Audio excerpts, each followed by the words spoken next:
Okay, this seems a little redundant, but beginning initial experiment, updating ADEX with SCP research data. And login required. research log SCP Project Task Force Alpha 440, aka what the hell was that sound? Codename Specs, Agent ID 358997. Greetings, Agent 358997. All-encompassing database android experiment at your service. Nice to meet you, ADEX. Begin recording, please, for updated research file from analog to digital SCP-384. Beginning recording. Agent 358997. You can just call me Specs. Error. You are not authorized to alter current agent ID. No, not my ID number. I mean, you can just refer to me as Specs. Error. You are not authorized to alter current agent ID. Whatever. Item number SCP-384. Object class safe. Special containment procedures. Containment Unit 077, located directly outside of Site-19, houses the current manifestation of SCP-384. This is to be outfitted with standard Foundation recording devices and must be situated such that it cannot be considered part of Site-19. SCP-384 must be the only way to enter or exit Containment Unit 077 unless an experiment requires the destruction of SCP-384, in which case the directing Level 4 researcher must approve the installation of an additional entryway in the Containment Unit 077. When in use of experimentation, SCP-384 is to be observed at all times via closed-circuit television. If remote observation fails for any reason, all personnel assigned to SCP-384 are to be notified, and only personnel with permission from the supervising Level 4 researcher may enter Containment Unit 077. Personnel entering during the event of an observation failure must observe SCP-384 at all times.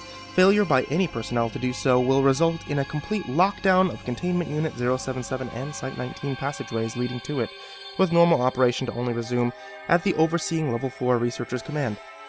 Offending personnel are to be severely reprimanded. During experimentation, only approved personnel may converse with SCP-384-1. Conversations must be broken up into 1-minute intervals. Interviewers must pause conversation at the 1-minute mark, wait at least 30 seconds, and then resume conversation.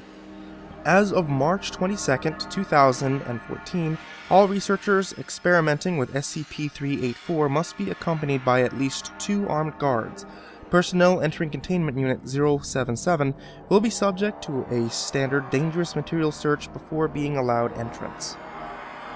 Description: SCP-384 is currently the access door to Containment Unit 077. SCP-387 has a variable form.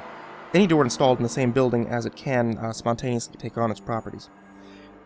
This transfer will also occur if SCP-384 is destroyed. When recovered from a raid on Marshall Carter and Dark Ltd. auction, SCP-384 has been contained in a similar manner, with it isolated on a separate building with only one available door for it to inhabit. 2 conditions must be met for SCP-384's effects to begin. It must be opened by a human being and must be closed by a human being while being unobserved by any possible means of observation, cameras and other electronic devices included. If these conditions are met, liquid tar will begin to flow from under SCP-384 and will fill the room that is currently occupied at a rate of about 6.5 liters per second. Oh, so that's what this tar stuff is. Okay. A little nerve-wracking. Back to it.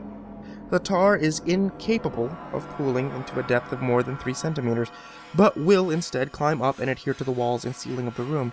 There will only be a cessation of tar flow when the floor, walls, and ceiling of the room have been coated. Both the sources and the means of the production of these tar are unknown. Besides its unusual adhesive properties, the tar has no paranormal effects and will behave completely normal once taken out of the room, hence its lack of an SCP designation. During the coating process, individuals inside the affected room can leave easily. However, once the process is complete, all open doors in the affected room will close and automatically lock. Doors cannot be unlocked even if lockpicks are used, but they can be destroyed. The second stage of effects takes place immediately after the conclusion of the first stage. Subjects have not already escaped the affected room report the voice of a female human child, designated SCP-3841. It is only audible within SCP-384's room. Recording devices placed directly outside the room cannot hear the voice. SCP-3841 has been described as polite and cooperative. It claims that its name is reported missing by her family in 1960. When asked about its current whereabouts, SCP-3841 will say that it cannot see anything or hear anything besides the interrogator's voice. SCP-3841 apparently knows nothing about SCP-384 or its properties. An excerpt of the interview log is right here. Let's see. Insert. Please, describe your surroundings. It's dark, Doctor. I can't even see in front of my face. What are you seeing now? My current surroundings are fine. Thank you very much. Is there anything else you would like to tell me about where you are? Sorry, Doctor. I don't really know how I got here. All I know is it's dark and I'm hungry. I wish I was at home. I'm sorry I can't tell you more. Did you observe any changes in your surroundings since the beginning of my interview? No, nothing. The only thing that changed was when I heard you start talking. Please come back soon. It's very dark in here. Thank you. That'll be all.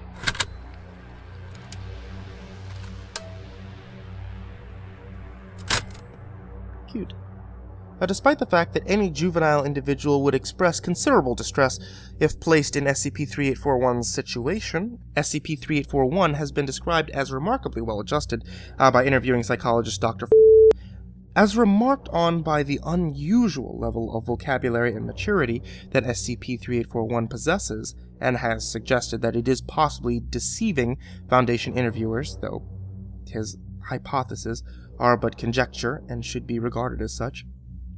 If any individual maintains conversation with SCP-3841 for more than 1 minute and 44 seconds, SCP-3841 will request that they walk towards SCP-384 and open it. Directions will never refer to SCP-384 as a door or the exit, but instead as the light. Furthermore, SCP-381 will gauge personnel's location relative to SCP-384 by the sound of an individual's footsteps or breathing.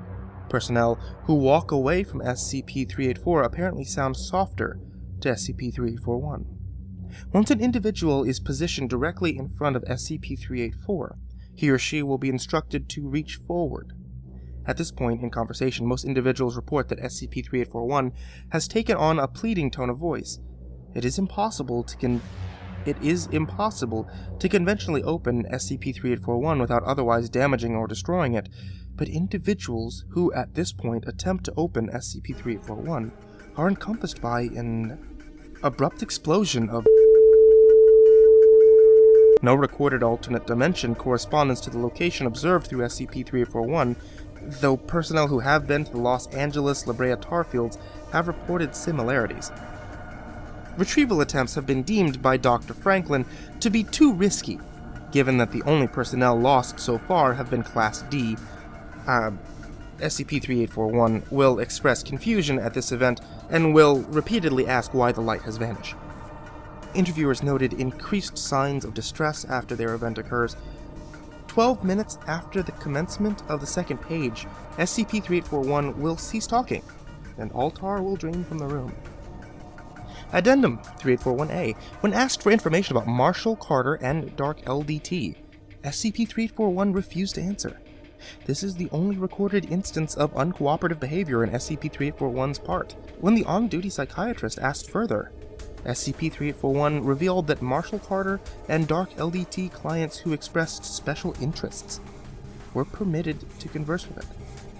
SCP-3841 has refused to elaborate. Philip Colton, captured during the same raid in which SCP-3841 was captured, was one such client. Psychologist interviewers reported high levels of sociopathic and sadistic behavior. Given the previous activities of Marshall Carter and Dark LDT, Dr. Franklin has assumed that all the other clients expressing special interests are in similar mental state as Mr. Dr.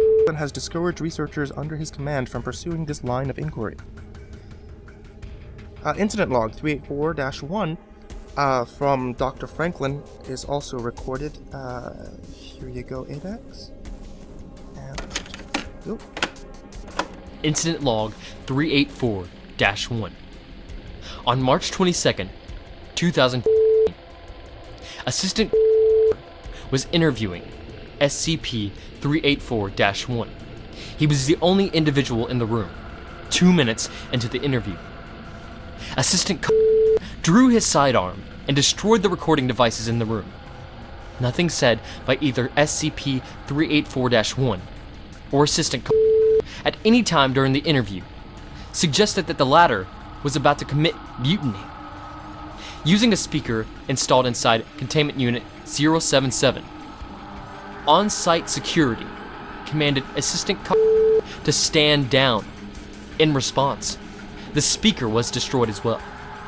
An incident report received 30 minutes later revealed that Assistant had broken containment of SCP and stole it. Based on SCP's properties, it is surmised that Assistant used SCP to unlock and open SCP-384. 15 seconds after Assistant destroyed all surveillance devices in the room, large amounts of tar began to flow out through SCP-384 from Containment Unit 077. The pressure of the tar against SCP-384 eventually tore off its hinges, at which point the tar flow ceased. Interviewers report no change in SCP-384-1's behavior. SCP has been successfully retrieved and contained, and the containment of SCP-384 reestablished. Assistant corpse has not been found. SCP-384-1 has been thoroughly tested for any possible telepathic or mimetic effects, but all results have been negative. There is nothing to suggest that Assistant one of SCP-384-1's most frequent interviewers acted out of anything but free will. Dr. proposal to reclassify SCP-384 as elusive has been denied. That was the best assistant researcher I've seen in years, and this is bullshit. Doctor, are you there? Doctor, I can still hear you. Hello? Are you there, Doctor? No, I'm sorry, dear. Dr. Franklin is,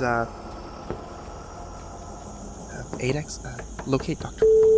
He'll want to hear this. Error. You are not authorized to access Dr. current location. Polite, Doctor. Please. I'm sorry, I can't do that. Adex, contact Task Force Kappa 42 Lucky Sevens, please. Unnecessary. Item identification. SCP Object Class. Safe. Special containment I know procedures. what I just said. Just call the Lucky Sevens and get Angel down here now. I can still hear you. End recording. You should come back, Doctor. Ending recording.